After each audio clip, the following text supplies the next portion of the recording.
We're going to dive straight in with our main story this week, which concerns law and order. It's not just the phrase that'll be uttered at least 400 times at Dick Wolf's funeral. It's also something that Trump's made a cornerstone of his appeal to voters. I campaigned on law and order. I was elected by a landslide on law and order. They stand for crime and chaos and corruption. We stand for law and order and justice. There was a time that you weren't allowed to use the words law and order. You weren't allowed to use the term law and order. You weren't allowed to use the term Christmas. Merry Christmas, everybody, right? Remember that 2016 I ran on, we're going to bring back Christmas. We did. Now they're afraid to suggest it, but we brought that back. But law and order, we need law and order. Oh, yeah. How could we all forget that Trump saved Christmas? We all remember, right, that before 2016, the Hallmark Channel just ran movies called A Boyfriend for Winter, Finding Mistletoe for Strictly Agricultural Reasons, and I Fell in Love with a Chiseled Nordic-looking man who's secretly a prince on a normal Wednesday. Thank goodness Trump intervened. But it's not just rhetoric. He's touted all sorts of tough-on-crime tactics, from calling for the reopening of Alcatraz to advocating for the death penalty for drug dealers to launching a war on fraud to stop Medicare and Medicaid from being looted by criminals and thugs to signing the Lake and Riley Act mandating all undocumented people be held in federal detention for crimes as minor as shoplifting. But I actually want to talk about the other side of the coin here, where Trump's used the powers of the presidency to show mercy. Specifically, his use of pardons. You know, the power presidents use to spare turkeys every Thanksgiving, even if, as in this instance, the turkey really tries to push its luck. Hey, buddy, your pardon ain't in there. The executive power to pardon someone for federal crimes is enshrined in the Constitution, and it's virtually unchecked. And once a president decides to do it, there's basically nothing courts or Congress can do. And that is generally a good thing. As we've mentioned before in our piece on wrongful convictions, it's incredibly hard to appeal a conviction, especially in federal cases, and given there's no federal parole program and that some people are serving egregiously long mandatory minimum sentences, oftentimes under laws that don't even exist anymore, in a deeply flawed criminal justice system, getting a pardon can be someone's only real chance at relief. But, as you undoubtedly know, Trump's used pardons very selectively, as this scholar who studies them points out. One thing about clemency is that because it's an unchecked power of the president, it's going to reflect the values of that president. President Trump, we all knew before he was elected, things that are important to him include loyalty and celebrity. And so it should not surprise us that clemency has been used for celebrities and for those who have been loyal to him. Right, Trump has pardoned some famous shitheads, from George Santos to Rudy Giuliani to Sheriff Joe Arpaio. Quite possibly the most difficult fuck, marry, kill I've ever seen. I can't imagine anyone who'd pick Giuliani as the one to marry there, except for, of course, his cousin. And Trump's use of pardons has escalated sharply. While he granted 238 pardons and commutations in his first term, less than a year into his second, he'd already issued nearly 2,000. On top of that, he's rumoured to be planning to announce another 250 soon to mark America's 250th birthday. So given all of that, we thought tonight it'd be worth taking a look at Trump's pardons, who he's given them to, why, and what those choices mean. And let's start with where the power to pardon comes from. It's actually a relic of monarchical rule, where kings had the final say on justice proceedings, and over the years, it's been used in all sorts of ways. Rutherford B. Hayes once pardoned an Ohio man convicted of sending a scurrilous postcard. And Abraham Lincoln once pardoned a man convicted of attempted bestiality. Apparently, his reasoning was that the man had displayed exemplary behaviour in prison, plus he was drunk at the time. And if nothing else, it is kind of fun to imagine Lincoln going, OK, hold on, Henry fucked a goat? Quick question, how many beers deep was he, and can I see a picture of the goat? Let's be fair here. Now, over the years, some pardons have held up very well, like the mass commutation of drug sentences under Obama, or the pardons for Vietnam draft evaders under Ford and Carter. But obviously, there have been some infamous examples too. Joe Biden pardoned his son Hunter. Bill Clinton pardoned his friend and mega donor Mark Rich, who'd been indicted on 65 criminal counts, including tax fraud and trading with Iran while it held American hostages, and who'd fled the country to avoid arrest. And then there was Gerald Ford's decision in his first month in office to pardon Richard Nixon, which did not go down well at the time. The president got a face-to-face look at the hostility today in Pittsburgh, where he went to make a speech.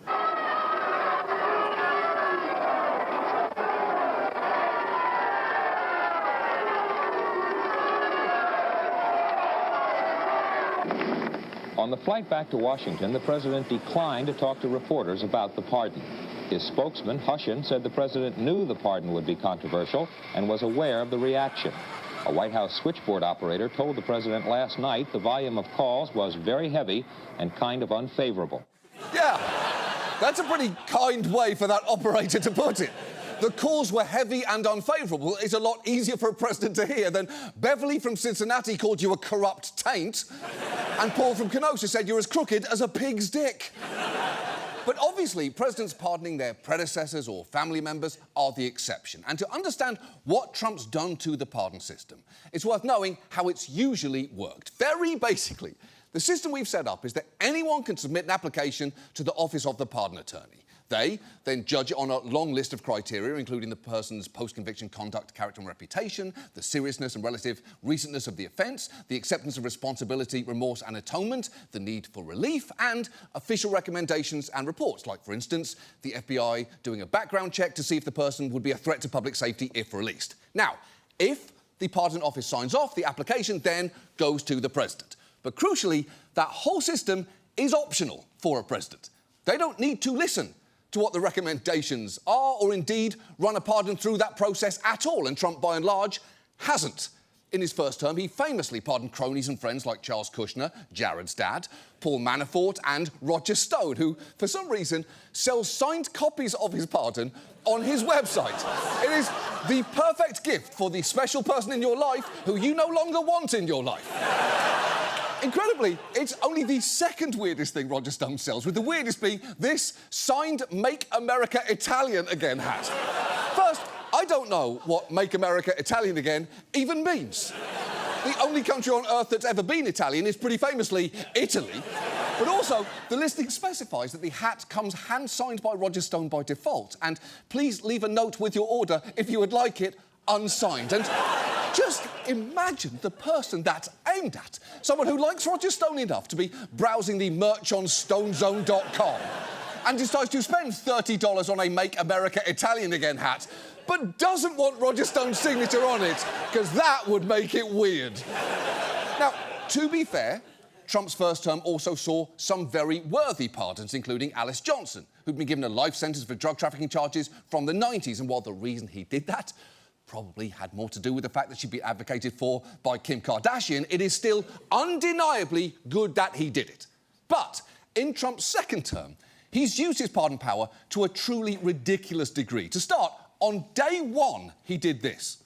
So this is January 6th. These are the hostages. Approximately 1,500 for a pardon. Yes. Full pardon. The full, complete, and unconditional pardons include the former leader of the far-right group the Proud Boys, Enrique Tarrio, sentenced to 22 years for sedition. Trump also commuting the sentences of 14 others charged with sedition, including Stuart Rhodes, founder of the Oath Keepers militia, sentenced to 18 years. Trump even granting clemency to the more than 600 people charged with assaulting or resisting law enforcement. Rioters on January 6th attacking police using everything from shields to flagpoles, even cattle prods. Yeah, not great. Because if you show up to a protest with a cattle prod, your motives are automatically questionable. Honestly, that's true if you show up anywhere with one. Next time your friends invite you to dinner, try showing up with a bottle of wine and a cattle prod and see how long it is before they say they're not feeling well and will have to invite you over another time. The very next day, Trump pardoned Ross Ulbricht, founder of the Silk Road dark web marketplace, who was serving a life sentence for his site becoming what the DOJ described as the most sophisticated and extensive criminal marketplace on the internet today, which is saying a lot considering I recently discovered a website charging people real human dollars for an autographed Make America Italian Again hat. If that's not a crime, I don't think I know what one is.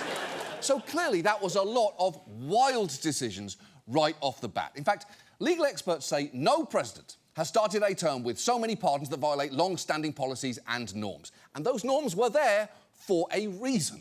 Take those January 6ers.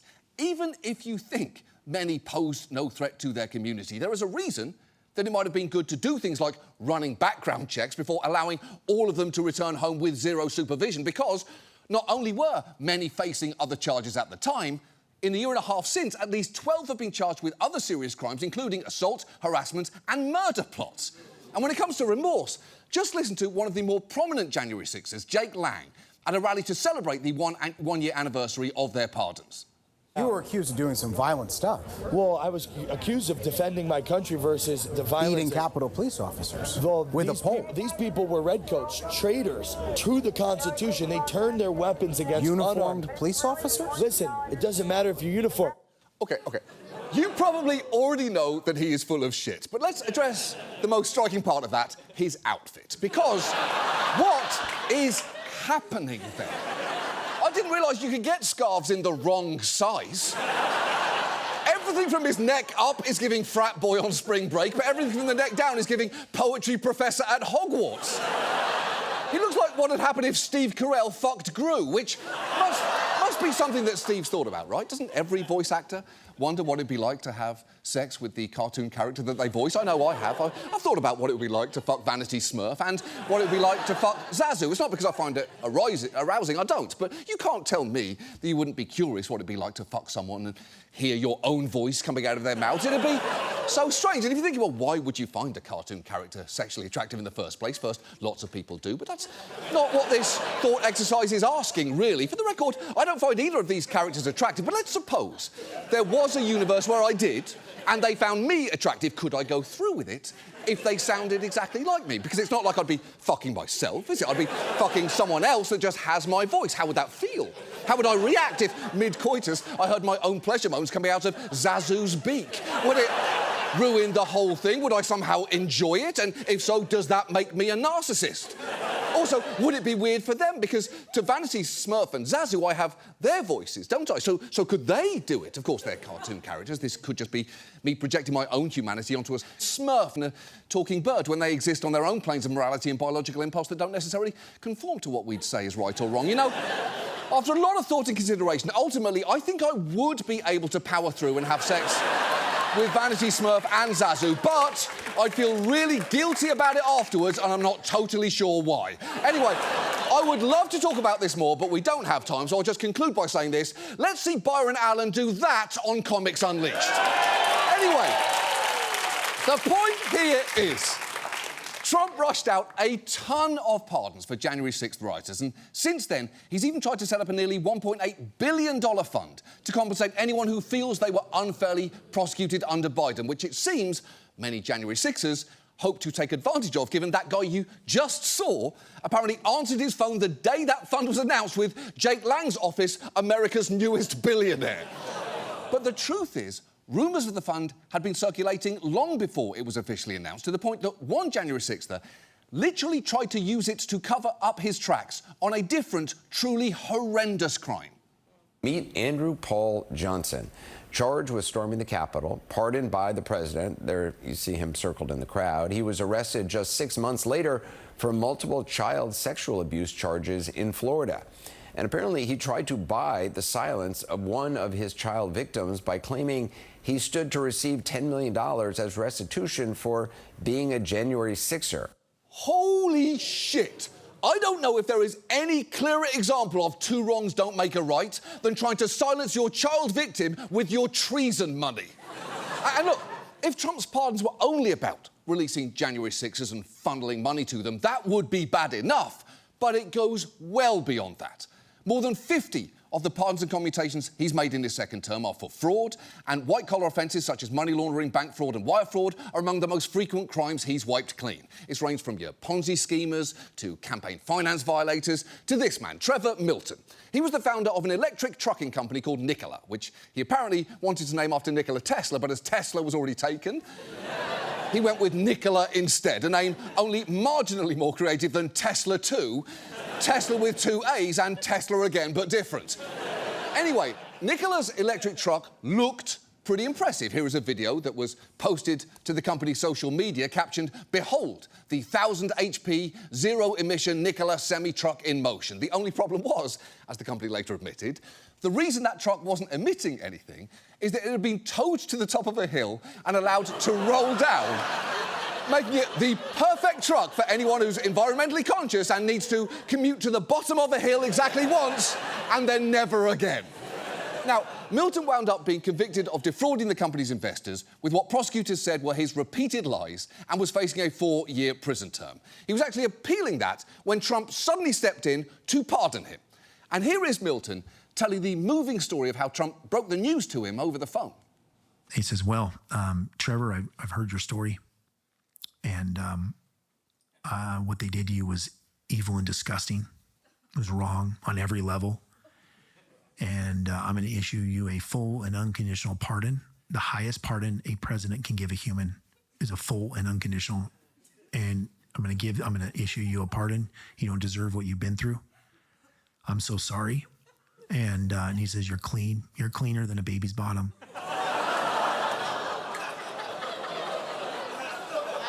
Trevor, wait. Cleaner than a baby's bottom? First, that is not a phrase. But also, if you're trying to talk up someone's honesty and integrity, maybe try and avoid comparing them to something that is famously, literally full of shit. And if you're wondering why Trump gave Milton a pardon, here's how he explained it when asked. What was your reason for pardoning Trevor Milton? Highly recommended by many people. That was taken advantage of. They say the thing that he did wrong was he was one of the first people that supported a gentleman named Donald Trump for president. He supported Trump. He liked Trump. I didn't know him, but he liked him. And they got him.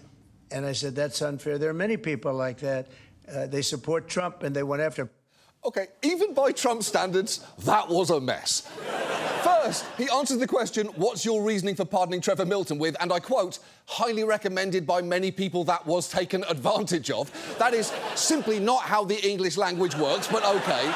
Then, in the middle of another thought, he switches from speaking in the third person to the first, like a Survivor contestant in confessional who's only eaten coconut water for 3 weeks. Rizzo's playing well. Rizzo's dominating. I'm going to faint. Rizzo going down. If you looked at a transcript of what Trump just said on paper, you'd assume it was ChatGPT trying to kill itself. But it is notable that Milton wasn't just a supporter of Trump, he was also a heavy donor. In fact, he and his wife made contributions totaling over $1.8 million to a Trump re-election campaign fund just a few months before the pardon. And if that helped swing it, it was frankly money well spent, especially given that in addition to prison, Milton was also facing roughly $676 million in restitution costs. And while historically presidential pardons don't wipe those away, and for very good reason, in Milton's case, it did. So Milton's investors would now get absolutely none of their money back, prompting one reporter to ask him a pretty obvious question. If someone came out and said, I lost my life savings, would you pay them back? I wouldn't pay him back. I would definitely be open to, I've got a few big ventures I'm working on right now. Definitely be open to trying to help those people in the future. So I'm not heartless. As a matter of fact, I feel for these people probably more than most. What an answer. You lost your life savings on my company. May I offer you another amazing investment opportunity? I can't wait to see all the big ventures he's working on. Just think of all the new cutting-edge things he's going to roll down a hill. And the thing is, when it comes to getting out of financial restitution to victims, Milton is not a one-off. Trump's second-term pardons alone have taken an estimated $1.3 billion away from victims and survivors of crime, and some are considerably less fun than fake truck shenanigans. Take Joseph Schwartz, the head of a nursing home empire who was facing 3 years in prison for, among other things, orchestrating a $39 million payroll tax scheme, to which he had pled guilty. But it wasn't just his employees who suffered from how Schwartz managed his nursing homes. It was the patients in them, too. Betty McFadden's son was in a Schwartz-run nursing home in Arkansas after a stroke left him unable to move. Sanitary conditions were so poor in 2017 that inspectors documented maggots on her son's catheter. The state later issued fines for neglect. Do you think the people in the nursing home just ignored what was blatantly negligent care? Yes, I do. Yeah, So do I. And yet, despite all of that, Schwartz received a full pardon from Trump. And while I cannot say for sure why, I'm guessing it didn't hurt that he paid nearly $1 million to right-wing operatives who claimed to have worked with Laura Loomer and another $100,000 or more to a lobbyist who had a different set of connections to Trump. Incredibly, one of the arguments Schwartz's supporters made for his pardon was that he had paid his full $5 million in federal restitution, which makes it pretty frustrating to learn that as part of his pardon, he was actually refunded that $5 million. And the only way I'd be OK with that is if the refund had come in the form of $5 million worth of fucking maggots. Now, obviously that image is an estimate. I don't know what $5 million of maggots looks like. I'm not Joseph Schwartz. The point is, in Trump's second term, it sure feels like, to the extent there is any rhyme or reason in how people get pardons, it has little to do with any of the established criteria. In fact, only 10 of the people granted them since last year had even filed petitions to the Office of the Pardon Attorney, and even within that small group, some did not appear to meet the Justice Department's standards and requirements.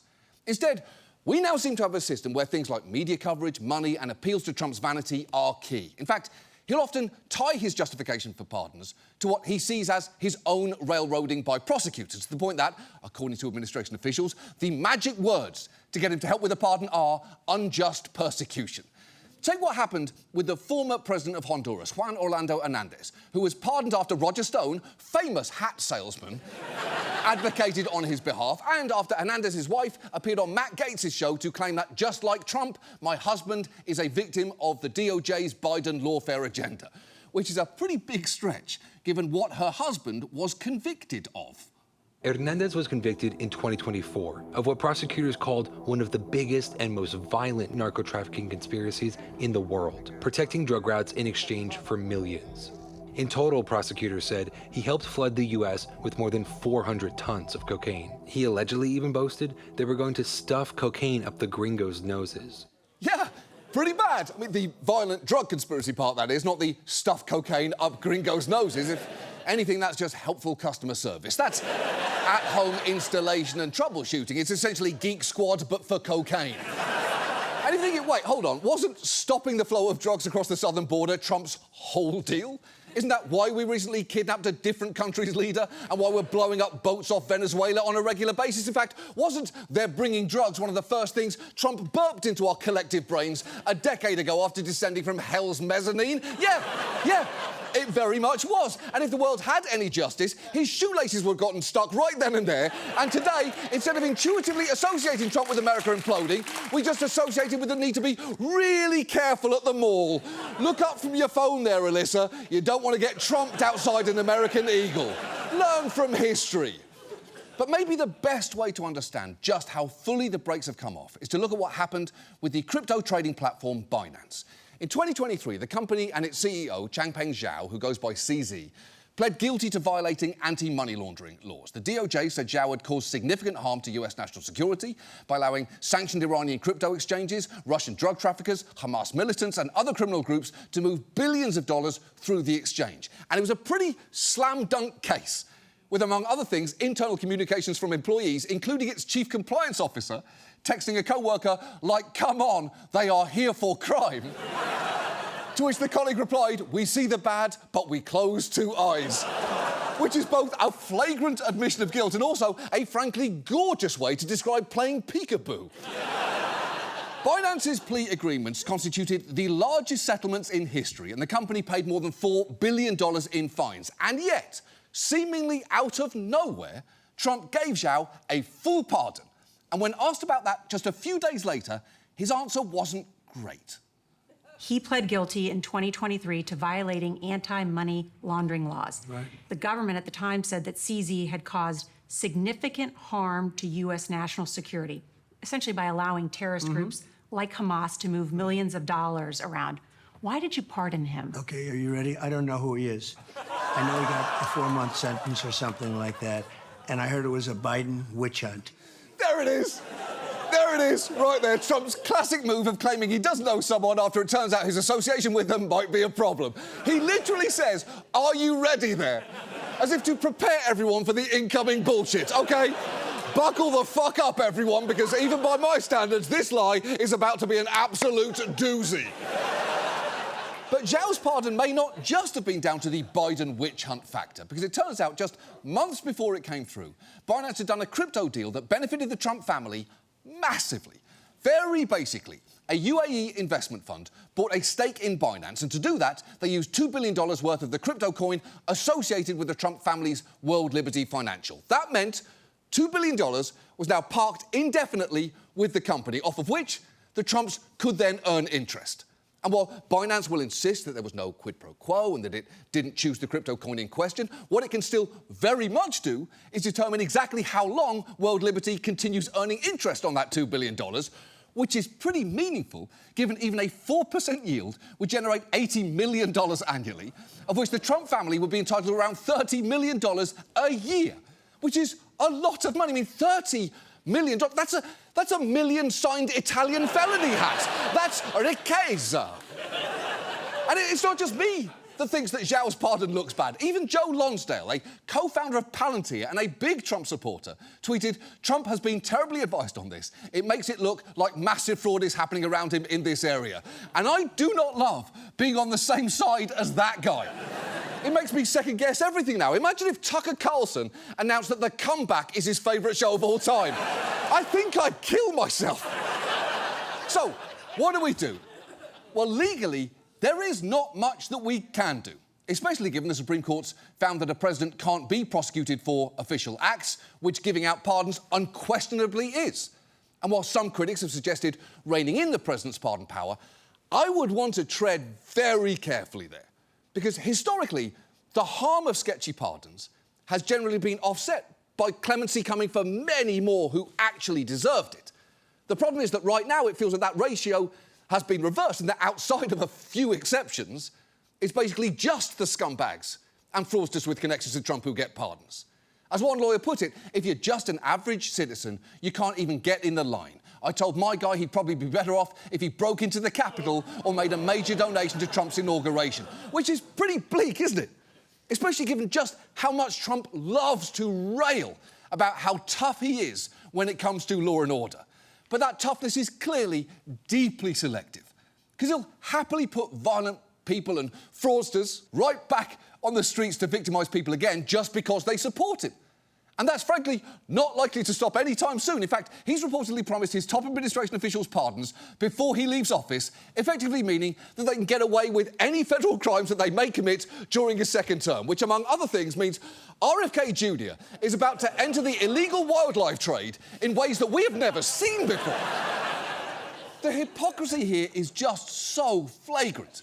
Just last week, administration officials triumphantly announced indictments as part of their ongoing crackdown on healthcare fraud. But, as reporters quickly pointed out, some of those fraud cases seemed strikingly similar to those for which Trump has granted clemency when people had connections to him. And when one reporter pointed that out during the DOJ's press conference, the answer that he got was pretty revealing. President Trump has granted clemency to numerous individuals who have stolen hundreds of millions of dollars in Medicaid funds. Can we expect Amy Bach or any of these folks to be shown the same mercy in the future?